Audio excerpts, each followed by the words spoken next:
El 5 de noviembre de 1959, el X-15 número 2 realizaba su tercer vuelo propulsado. De pronto, una alarma de fuego obligó al piloto de pruebas, Scott Crossfield, a realizar un aterrizaje de emergencia. Debido al peso extra del combustible no quemado y al difícil aterrizaje de emergencia, la parte posterior del X-15 se rompió. Crossfield estaba bien. Es una más de las muchas acciones peligrosas de un programa extraordinario que llevaría al hombre a volar más alto y más rápido de lo que nunca antes lo había hecho.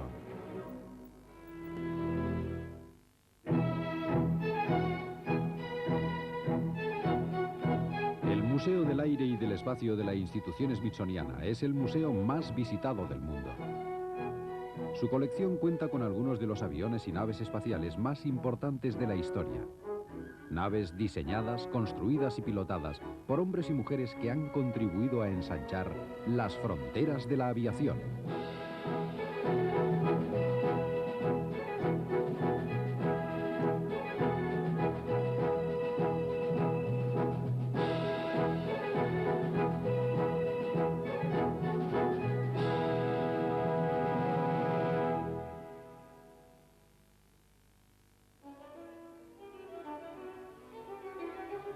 Este es el X-15 número 1, el primero de una serie de 3 aviones que desde 1950 hasta 1968 fueron sometidos con un éxito extraordinario a un programa de pruebas. El X-15 tenía 2 objetivos prioritarios. Estaba diseñado para volar 4 veces más rápido que la velocidad del sonido y para subir tan alto que dejara atrás la atmósfera y penetrara en el espacio. La velocidad que alcanzara generaría altísimas temperaturas. El revestimiento de los 3 aviones de la serie estaba hecho con una sustancia llamada Inconel X, capaz de resistir temperaturas de hasta 871 grados centígrados, por lo que las superficies de control debían ser enormemente resistentes.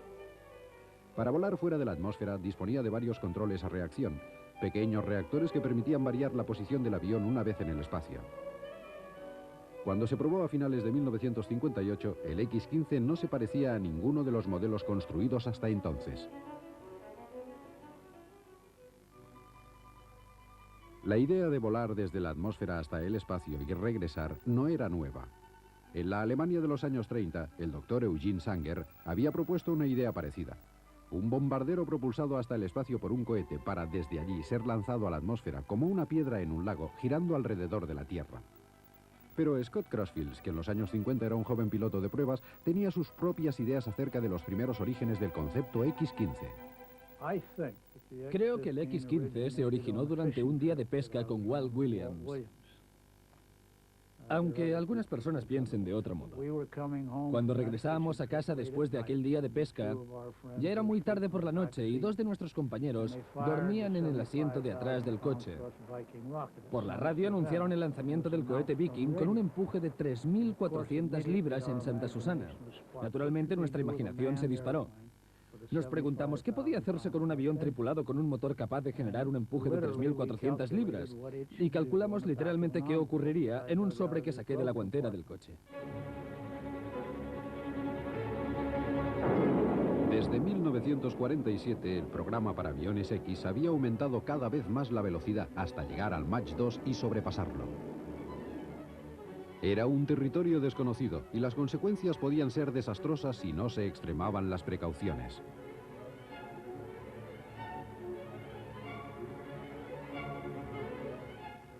Todo lo que hicimos en el programa de investigación aérea estaba en el peligroso límite del conocimiento recién adquirido, tanto en lo referente a configuración como en altitud o velocidad.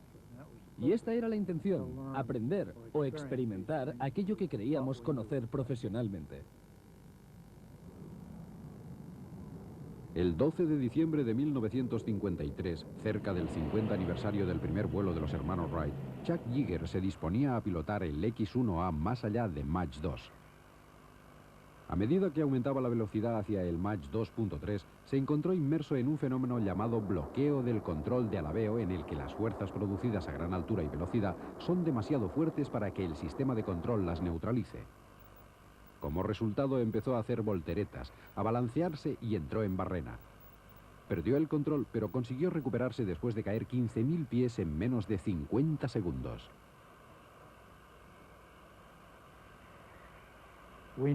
Sabíamos que direccionalmente era inestable a una velocidad inferior a la que tenía previsto volar. Pensó que podría dominarlo, pero no pudo. Todos sabíamos que podría encontrarse con algún problema de estabilidad, porque los resultados de las pruebas en el túnel aerodinámico así lo demostraban. Y sabíamos con toda seguridad que el X2 era inestable a más de Mach 2.7. Y le dieron a Abt, que nunca había pilotado en un avión a reacción, un plan de vuelo para superar el Mach 3. Una vez más, se produjo el bloqueo del control de alabeo. A una velocidad superior a Mach 3 y a una altura de 18.000 pies, el capitán Milburn Abt estuvo sujeto a fuerzas alternantes de más y menos 6 G. Abt trató de recuperar el control sin conseguirlo. Eyectó, pero perdió la vida y el avión quedó destrozado.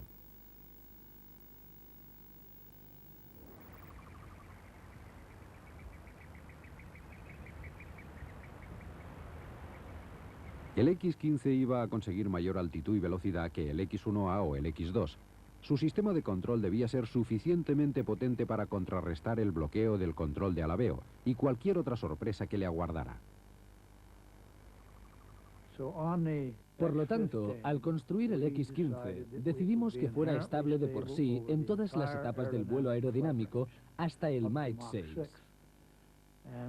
Esto explica la gran cola vertical que tenía. Una misión de altura típica del X-15 se planeaba así. Un B-52 cargado con el X-15 abandonaba la base Edwards de las Fuerzas Aéreas y volaba hasta la que se conocía como Base X-15 de alto rendimiento en Wendover, Utah. El equipo electrónico más sofisticado captaría la trayectoria balística del X-15. De regreso a la atmósfera, el revestimiento exterior del X-15 se había calentado mucho, especialmente el morro y los extremos frontales de las alas y la cola. Esta idea fascinaba a Scott Crossfield, no solo como piloto de pruebas, sino también como ingeniero aeronáutico. Estaba decidido a embarcarme en la construcción y el diseño de aquel avión, de modo que ya no tuviésemos que pagar enormes costes y poca capacidad ejecutiva. Se trataba de un objetivo personal. Así que abandoné la NACA y empecé a trabajar para North American. La NACA tenía un papel destacado en el desarrollo del X-15. Las instalaciones de Langley, en Virginia, constituían el mayor centro de estudio de túneles aerodinámicos del país, y su sofisticado equipo estaba enteramente dedicado al proyecto X-15. El X-15 suponía un gran salto en el diseño aeronáutico, y la North American no iba a dejarlo al azar. Debían probarse todos los materiales para comprobar si resistían las altas temperaturas. Muy pocos superaron la prueba. No había suficiente comprobar los movimientos del aire solo en el X-15. North American tenía que saber cuál era la mejor forma de combinarlos con el B-52 que iba a lanzarlo, y las características de vuelo de la fase previa y posterior al lanzamiento fueron probadas exhaustivamente en el túnel aerodinámico.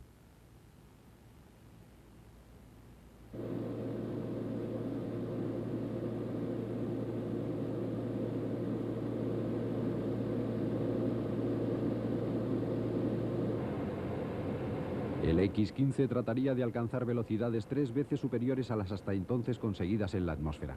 El túnel hipersónico de Langley fue puesto a prueba hasta el límite. Para las pruebas de caída en aire natural se construyó una maqueta a gran escala, accionada por un control remoto. Se realizaron desde un helicóptero. Cuando la maqueta fue lanzada, filmaron el control del descenso para analizarlo.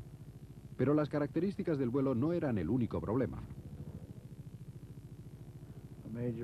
El problema número uno era desarrollar un motor a reacción acelerable para no disponer tan solo de un lanzamiento por operación. En los otros aviones disponíamos de 4 tambores, de forma que el empuje constaba de 4 fases. El XLR-99 era el motor diseñado para el X-15 por la división de motores a reacción de la Thiokol. Se trataba de un modelo desarrollado a partir del motor a reacción del Viking, en el que se había inspirado Scott Crossfield al regresar de su día de pesca. Generaba un empuje de 26.000 libras y era totalmente acelerable. Nunca, hasta entonces, se había construido un motor tan grande que pudiera ser acelerado. Al acelerar un motor que se enfría gracias al carburante, el flujo de carburante disminuye y disminuye también la entrada de calor, aunque no tan deprisa. Así que tuvieron problemas para acelerarlo a un ritmo adecuado y seguir manteniéndolo lo bastante frío. Pocos días después de que empezara la construcción del X-15, los rusos lanzaron el primer satélite artificial, Sputnik 1. Fue un revés para el orgullo americano y para la filosofía del X-15, que pensaba en subir hasta el espacio y regresar en un vuelo pilotado. Además, el motor XLR-99 se retrasaba. Muy pronto supimos que el motor no iba a estar terminado cuando el avión estuviera listo para las primeras pruebas de vuelo. Se propuso utilizar los motores LR-11, 2 grupos de 4 tambores, para el X-15, a lo que yo me opuse rotundamente, basándome en experiencias anteriores. Si utilizas un motor provisional, casi nunca llegas a ver el definitivo. El X-15 representaba muchos nuevos retos. El traje para la presión de los pilotos no solo tenía que servir dentro de la cabina. En caso de que el piloto tuviera que eyectar, el traje debería soportar velocidades extremadamente altas en la atmósfera.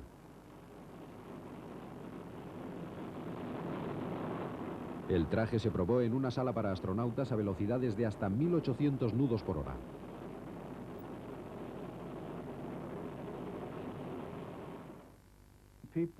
La seguridad y la capacidad de escape se convirtieron en uno de los principales problemas durante el desarrollo del avión. Algunas personas querían ponerle cápsulas, pero el avión nunca lo habríamos conseguido. Pienso que en realidad la mayoría de las cápsulas que se han construido sirven para suicidarse antes de que te maten. Me ofrecí para pilotar el X-15 sentado en una lata de tomates y me daban el dinero que habíamos pagado para el sistema de escape. Finalmente, los diseñadores se decidieron por un sistema de eyección directo.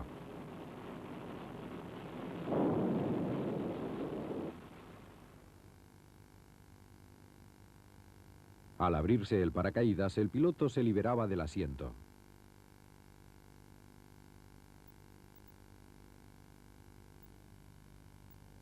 Pilotar el X-15 suponía un gran reto para la seguridad física del piloto. Mucho antes de que los X-15 estuvieran terminados, Scott Crossfield y otros 2 pilotos, Joe Walker de la NACA y Bob White de las Fuerzas Aéreas, pasaron muchas horas en la centrifugadora.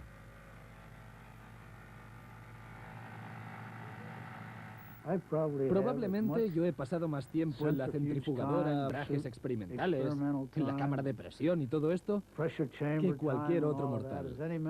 Y en realidad todo ello solo servía para saber a qué atenernos.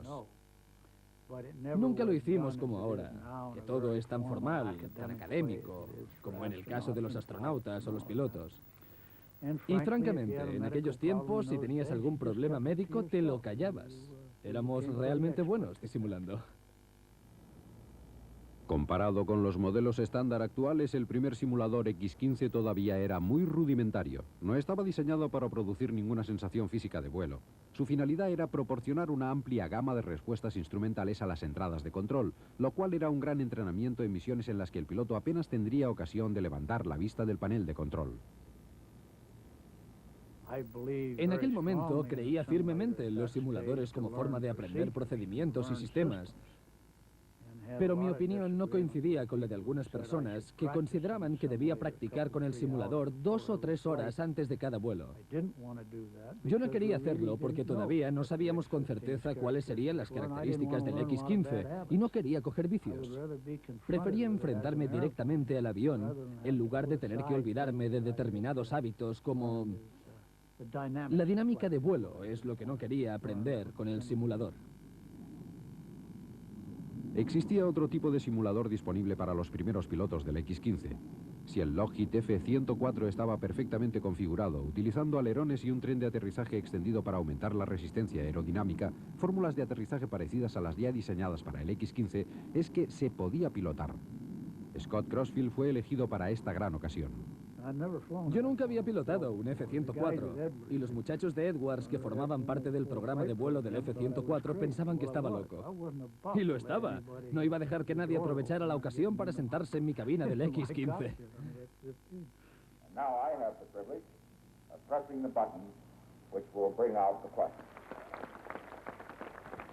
Cuando el X-15 número 1 salió a la luz el 15 de octubre de 1958, el vicepresidente Nixon se refirió a él como al vehículo que recuperaría el liderato norteamericano en la carrera espacial. Pero el motor XLR-99 llevaba un año de retraso y el X-15 todavía no se había probado. Aunque el X-15 todavía no había volado, las Fuerzas Aéreas de los Estados Unidos ya habían aprobado la próxima fase de la conquista pilotada del espacio. El X-20, conocido por Dinah Shore, sería puesto en órbita por un cohete y regresaría a la Tierra bajo el control de un piloto. Debía combinar los mejores aspectos de pilotaje del X-15 con la capacidad de altura y velocidad de los auténticos programas espaciales, como el Mercury.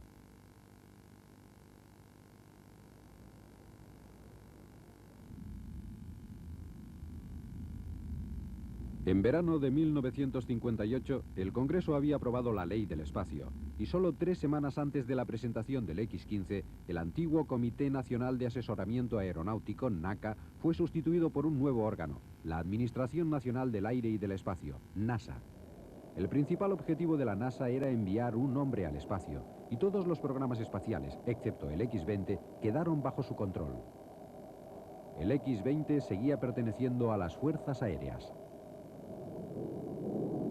En aquel momento la base de las Fuerzas Aéreas Edwards constituía el hogar del X-15. El programa de pruebas se realizaría en la misma zona seca del lago que había presenciado las pruebas del primer reactor americano y el éxito del primer avión que rompió la barrera del sonido.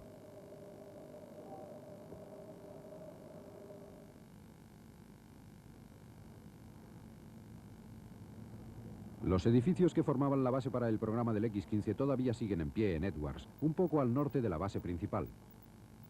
Los búnkers donde se refugiaban los ingenieros y el personal durante las pruebas del motor estático siguen allí, junto a las instalaciones que protegían al X-15.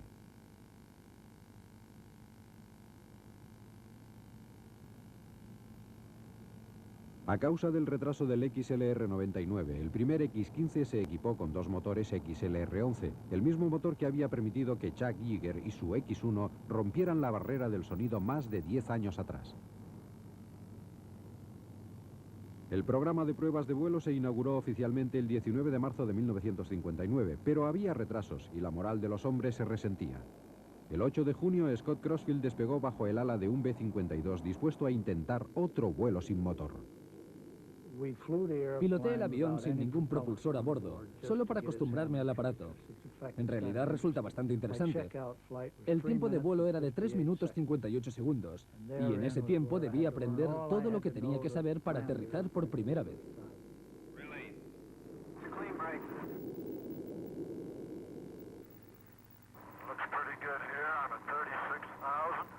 El X-15 tenía un control lateral, una pequeña palanca de control a la derecha de la cabina. Nadie sabía que no estaba completamente instalado. El control lateral estaba diseñado de forma que en un momento dado se pudiera inmovilizar el brazo solo presionando sobre el reposabrazos, moviendo la mano y estirando el brazo en aquella dirección. De forma que no teníamos todos esos muelles y sistemas de masas en el control de movimientos.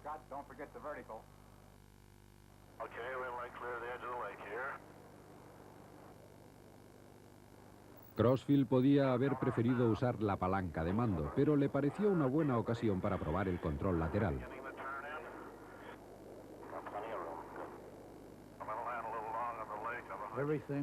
Todo estaba en los números.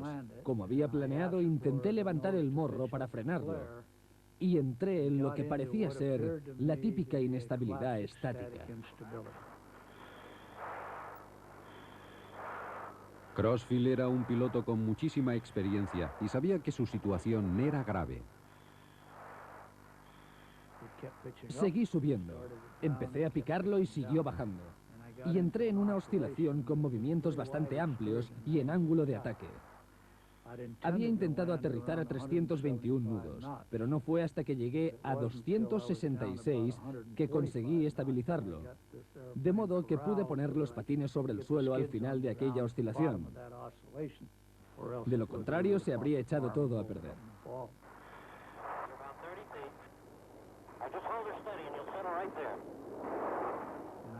En casa tengo un trofeo que es literalmente una base de ladrillo de forma aerodinámica montado en una hermosa placa. Me lo entregó la Sociedad de Vuelo del Sur de California. Y tengo el récord mundial gracias a un vuelo sin motor por el mínimo de tiempo en bajar de 11.400 pies hasta el suelo. El problema de control se solucionó con algunos retoques y nunca volvió a producirse. El siguiente paso sería el primer vuelo con motor. Para ello se utilizaría el X-15 número 2, también equipado con los motores provisionales. El 17 de septiembre los depósitos del X-15 se llenaron con oxígeno líquido y alcohol para un vuelo cuya velocidad no debía superar 2 veces la del sonido ni los 18.000 pies de altura. Debía ser un vuelo poco arriesgado y seguro. Los preparativos para el vuelo se iniciaron a primera hora de la madrugada y se prolongaron durante todo el día. Ya se habían abortado varios intentos de vuelo debido a problemas en el sistema de carburación o en las unidades de energía auxiliares. El X-15 era un avión muy complejo, por lo tanto, había que extremar las precauciones en todas las etapas del proceso. La mañana amaneció húmeda y fría. La tensión del retraso y los fracasos anteriores se dejaban sentir entre los miembros del equipo.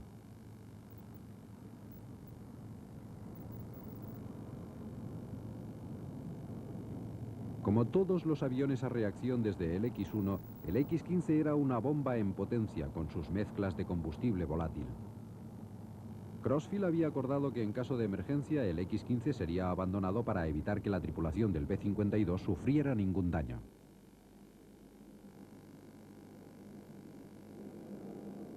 Cuando finalmente el B-52 empezó a rodar hacia el final de la pista, todos los sistemas parecían funcionar según lo planeado. Hydraulic temperature, Scott. -2 and holding since we passed the tower. Los cazas constituían un factor fundamental para la seguridad de los vuelos experimentales. Joe Walker era piloto de pruebas para la NASA y el mayor Bob White representaba las fuerzas aéreas. Ambos habían sido elegidos para pilotar un X-15 y debían incorporarse cuando North American cumpliera con el contrato de pruebas. El control a distancia del vuelo del X-15 sería mucho más exhaustivo que en cualquier otro avión de la historia. Todos los medios técnicos disponibles se utilizaron para seguir la acción del avión y del piloto.